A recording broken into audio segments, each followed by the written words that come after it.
Hello, good morning Year 6 and welcome back to today's English session. Now, today we are going to be looking at the use of modal verbs in our writing. Okay, so we're going to be exploring modal verbs, using them to indicate possibility and obligations, certainty. We're going to be able to punctuate lists using colons, bullet points, semicolons even maybe. And we're going to discuss and generate a list of tips for a Stone Age tourist.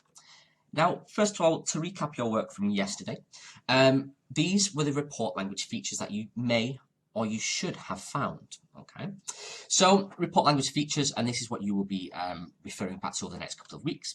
They should be in present tense, okay, unless it is a historical report, in which case it will be past tense. So remember those different ways of changing the verbs. It should be a factual, impersonal style. So no, mate, no contractions. It should be factual, and it should be in a formal style. So third person, sometimes using the passive voice, and again, statements based on fact, not on opinion. Which leads me to the next one, clear and factual description and information. Examples, when possible. So such as, for instance, including, for example. Generalized language, so very general and open language. Technical vocabulary, like we did yesterday in our English sessions. We looked at those different technical vocab words. And then structural signposts such as subheadings and titles, and of course things like diagrams with captions. So these are the things that you would have found yesterday in some of the texts, and when you are writing your own in the next couple of weeks, this is what you must be including. Now today we are looking at modal verbs. So what are the chances of these? Eat lunch today. Breathe. Go to the park at the weekend. What are the chances of those? Eating lunch? Well, it's not 100% certain. Maybe you don't feel hungry, but it's quite likely. So I'm not going to use will not, but I probably should use something like should or may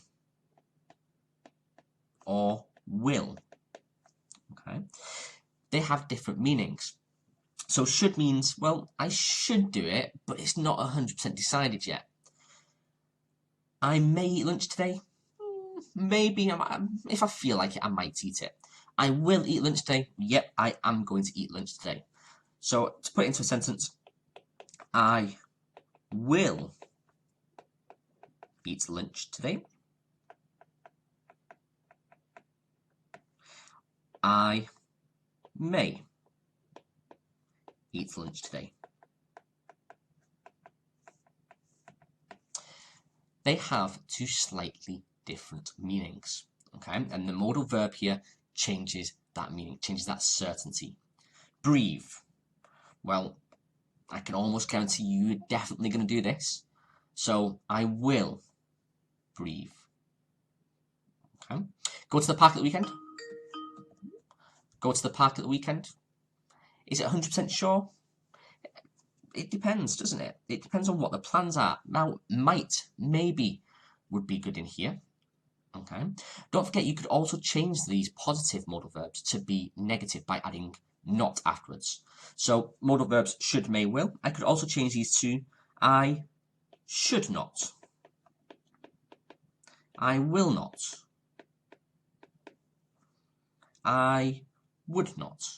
Okay, so be careful with your modal verbs, and there are some down here: can, would, could, must, may, shall, might, should, will, and ought to. Okay, these are your modal verbs, and they can change how certain something is going to happen.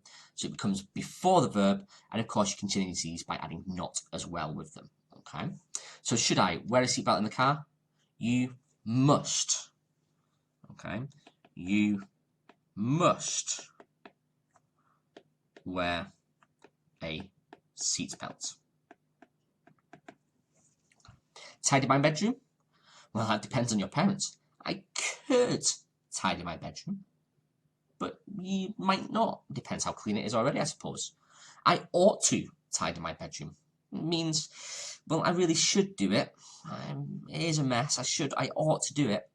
But again, it's not 100% guaranteed. So these modal verbs down here are very important. And that's what we're going to be looking at today. The use of modal verbs. your task for today is to create a bullet point list of tips for a Stone Age tourist. So I need at least 10 bullet points. Now when you've finished, you need to send me your work and then watch my video where I read the next book, The Secrets of Stonehenge. Again, you can also read this part of yourself from the PDF that I will send to your English group. Now, when you're making this bullet point list, okay, don't forget to use consistent bullet points so that they're all the same, okay?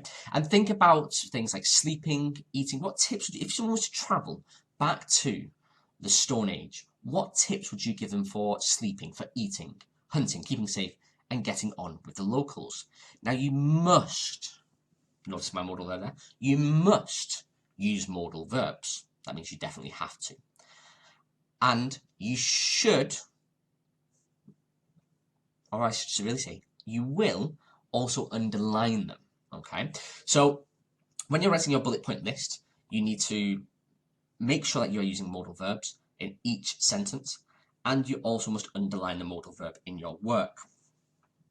There must be at least 10, but if you come up with some really good ideas, if you've got 15 or 20, then that's absolutely great. Really use your imagination. What tips would you give to someone who was traveling back in time from 2020 and going back to the Stone Age? What tips and tricks would you give them to survive and to get on well with the locals? And remember, when you finish and you've sent me your work, you'll need to watch my next video about Stonehenge, Secrets of Stonehenge, which I will post a link into your group, and I will also give you the PDF if you would prefer to read it for yourself. Now again, all work needs to be sent to me as soon as it's finished, preferably before 12 o'clock, but 100% definitely before 3 p.m.